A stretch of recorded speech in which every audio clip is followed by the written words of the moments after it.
How to convert one crypto to another on Coinbase. Now, if you want to swap your cryptocurrencies, or in this case also convert from one cryptocurrency to another on Coinbase, it's relatively quite simple to achieve that.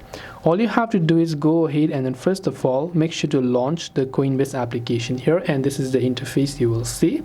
From here, what you have to do is you can see this option that says buy and sell. So you can tap on buy and sell, and here you can see the option called convert one crypto to another. So just tap on it. As you tap on convert one crypto to another, first you must make sure that your identity has been verified.